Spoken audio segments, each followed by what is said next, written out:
लेकिन दशा तैयार नहीं हुआ। उसने उस पर हमला किया और उसे जमीन पर गिरा दिया। शाओमी अपने सामने वाले आदमी से बहुत निराश थे, इसलिए उसने बदला लेने का फैसला किया। अब शाओमी ने बाहर एक घर किराए पर लिया और एक नए पड़ोसी से मिली। उसने झूठ बोला कि वह घरेलू हिंसा के कारण भाग गई थे और जल्द ही यूजस महिला की सहानुभूति मिल गई। लेकिन एक खेल के दौरान शाओमी ने गलती से अपने शेयर अपार नकदी गिरा दी। संयोग से पड़ोसी ने आईएससी देख लिया। पड़ोसी जल्दी से लोगों को शाओमी के कमरे में ले आया। उसने शाओमी का भेष देख लिया था। उसकी आंखें नकली थीं और उसके बाल रेंज ह्यूडा। वह किसी चीज से बचाने के लिए यहाँ भागी होगी। यूज उम्मीद थे कि शाओमी पुलिस को बुलाने की हिम्मत नहीं करेगी, इसलिए उसने शाओमी से उसकी सारी नकदी लूट ली।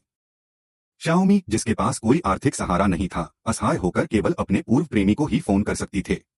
जैसे ही वे मिले, उसने उस आदमी के सामने एक दुखद नाटक किया। यूज अपने दुर्भाग्यपूर्ण अनुभव के बारे में बताया और यूसेस पुलिस को न बुलाने की विनती की।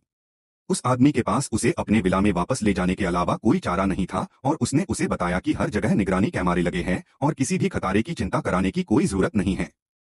इसलिए जियाओमी वही छिप गई और अपने पति के जेल जाने का इंतजार कराने लगी ताकि वह एक नई पहचान के साथ अपनी जिंदगी शुरू कर सके।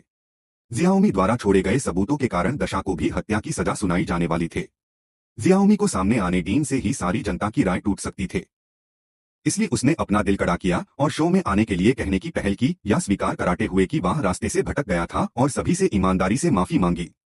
वह अपने खोए हुए प्रेमी को जल्द से जल्द ढूंढने की उम्मीद करता था और फिर उसने कैमरे के सामने जियाओमी से सच्चा कबूलनामा किया, जिससे जियाओमी को लगा कि उसके दिल में बसा आदर्श पति वापस आ गया है। वह अपने पूर्व प्रेमी के साथ रहते रहते थक गई थे, इसलिए उसने घर जाने का विचार किया। अपने पूर्व प्रेमी के जाने से पहले उसने उसे एक चुंबन डीन की पहल की, अपने होंठों को काटने का अवसर लिया और जानबूझकर अपने बालों को बिखर दिया ताकि वह आदमी अव्यवस्थित अवस्था में बाहर जाए और दरवाजे पर लगे निगरानी कैमरे द्वारा उसकी तस्वीर खींची जा सके।